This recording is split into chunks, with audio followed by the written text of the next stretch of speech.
استاد عزیز احترامانه خواهش میکردیم که دو سوال داریم و ما را همه افر نبرارن التماس.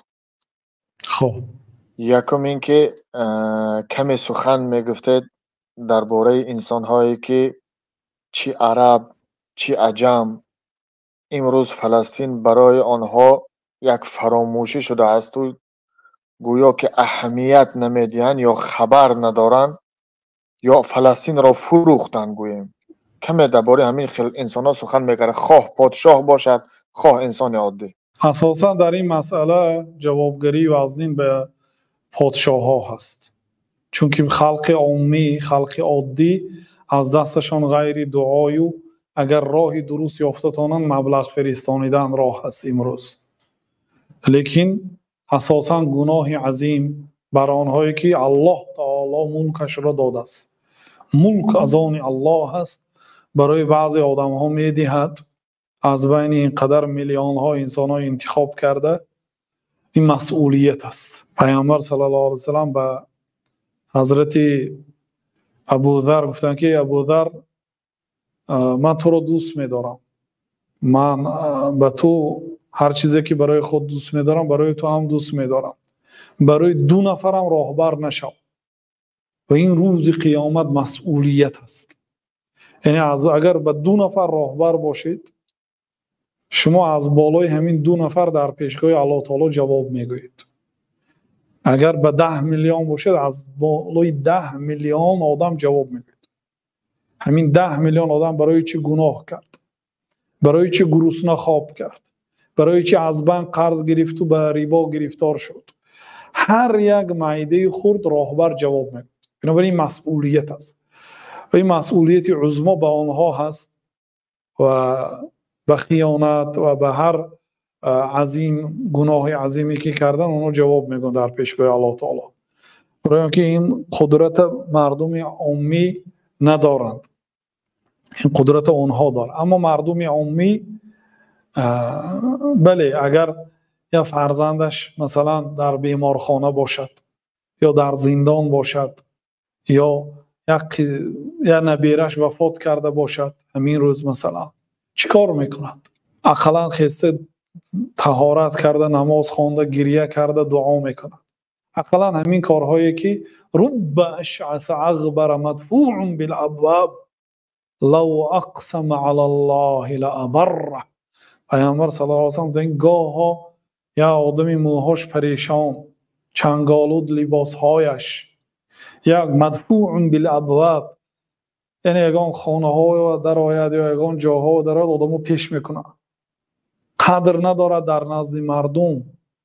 لو اقسم علی الله لابره، اگر به نام الله قسم خورد الله قسمش را اجرا میکند. قسم به نام الله، الله تعالی اهل غزه را قوت ده، گوید اگر میخواد کسی با خودش باورینا گدام باشد.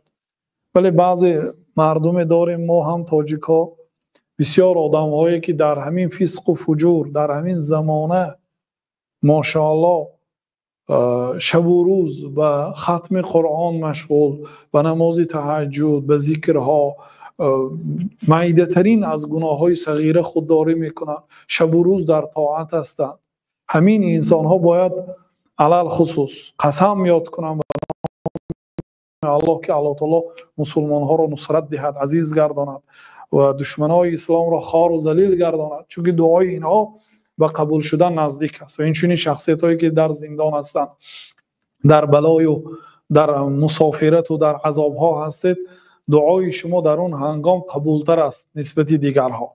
لیکن به هر حال هر یک بنده آنها را به منزلت برادر و خواهران خودش گذاشته، چه خیلی که الله تعالی گفت انما المؤمنون اخوه، البته مؤمن ها به هم دیگر برادر هستند. حالی بعضی هاش 1 سال شده است نه پمیدار خوردیم و نه بادرین خوردیم و نه، یعنی رنگ و روی میوه و سبزیجات ها را فراموش کردیم، یعنی طعام خوردن نداره، حتی طعام ها به آنها نمیرسد.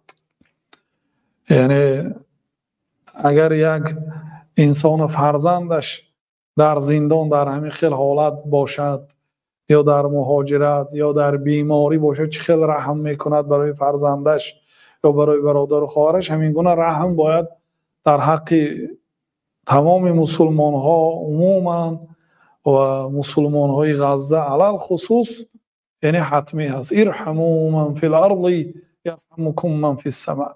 پیامبر صلی الله علیه و سلم میگه رحم کنید، مهربانی کنید به آنهایی که در زمین هستند، آنی که در آسمان هست برای شما مهربانی میکند. الله سبحانه و تعالی به اهل غزه نصرت دهد، آنها را عزیز گرداند و دشمنانشان را ذلیل گرداند، بینی آنها را به خاک بمالاند. الله تعالی ما را از این تقصیراتی که نسبت آنها داریم الله تعالی گذشت کند، ما را ببخشد و برای ما همت و غیرت دینی و غیرت اسلامی نصیب روزی گرداند. صلی الله وسلم علیه. آمین حضرت، آمین. میخوام در دعای شما، در آخر دعای شما این چیز را اضافه کنم که هر مسلمانی که امروز به نام مسلمان است، هر کی باشد، پشت پرده به یهود همکاری میکند یا مسلمان ها را از پشت خنجر میزند، الله به هر سببی که این کار کرد الله از همون نقطه خار و ذلیلش گرداند. آمین.